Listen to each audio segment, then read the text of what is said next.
கவி special கிச்சனில் இன்னைக்கு பச்சை சுண்டைக்காய் வச்சு சட்னி எப்படி அரைக்கிறதுன்னு பார்க்கலாம். அடுப்பத்தை வச்சு ஒரு கடாயை வச்சு நல்லெண்ணெய் ஊற்றிக்கலாம். நல்லெண்ணெயில் தான் எல்லாமே நம்ம வதக்கணும். அதான் நல்லா டேஸ்ட்டாக நல்லா இருக்கும். ஃபஸ்ட்டு நம்ம பச்சை சுண்டைக்காவை அம்மியில் தட்டிட்டு 2 முறை வாஷ் பண்ணி வச்சுக்கிறேன். ஏன்னா இது உள்ளகிற அந்த வேரெல்லாம் எடுத்துடணும்.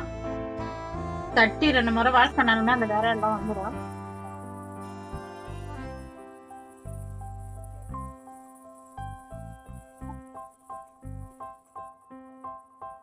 சுண்டைக்காய் நம்ம நல்லெண்ணெயில் நல்லா வறுத்து எடுத்துக்கணும். இப்போ நம்ம எடுத்துக்கலாம். அதே கடையில் அந்த எண்ணெயில் 2 டீஸ்பூன் கடலைப்பருப்பு போட்டுக்கலாம்.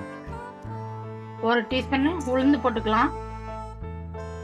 ஜீரகம் 1 டீஸ்பூன் போட்டுக்கலாம். ஒரு கைப்பிடி கருவேப்பிலை போட்டுக்கலாம்.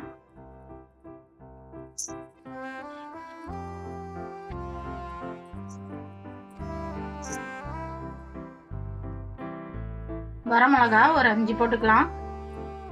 பூண்டு பல்லு ஒரு 6 பல்லு போட்டுக்கலாம். ஒரு நெல்லிக்காய் சைஸு புளி கொட்டையெல்லாம் எடுத்துட்டு புளி போட்டுக்கலாம். ஒரு 6 தேங்காய் பத்தை கட் பண்ணி போட்டுக்கலாம். சின்ன வெங்காயம் ஒரு 50 கிராம் போட்டுக்கலாம்.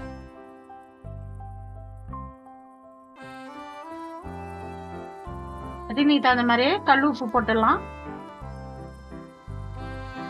சுண்டைக்காய் நம்ம வறுத்து வச்சுருந்தோம். சுண்டைக்காய் அதில் போட்டுடலாம்.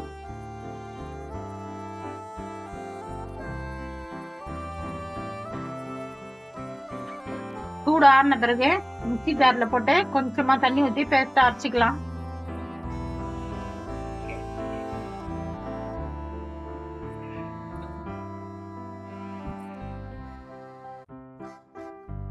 நம்ம சட்னி அரைச்சி எடுத்தாச்சு. இப்போ தாளிச்சிக்கலாம். நம்ம தாளிக்கிற கரண்டி வச்சாச்சு.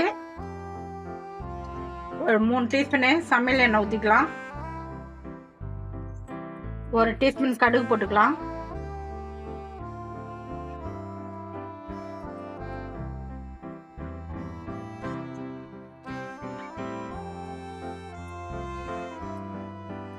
கடுகு பொரிஞ்சிட்ட பிறகு ஒரு கைப்பிடி கருவேப்பிலை போட்டுக்கலாம்.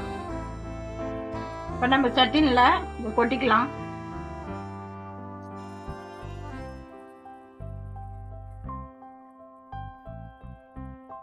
கொட்டியாச்சு. இப்போ நம்ம எடுத்துக்கலாம்.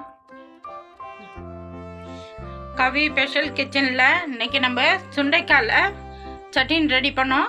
ரெடி ஆகி போச்சு. நல்லா சூப்பராக நல்லா இருக்கும். பச்சை சுண்டைக்காயில் நம்ம சட்னி ரெடி பண்ணிக்கிறோம். இப்போ நம்ம சாப்பிட்டு பார்த்தலாம். அதுக்கு இட்லி ரெடி பண்ணி வச்சுக்கிறேன். நல்லா சூப்பராக நல்லா டேஸ்ட்டாக இருக்கும்.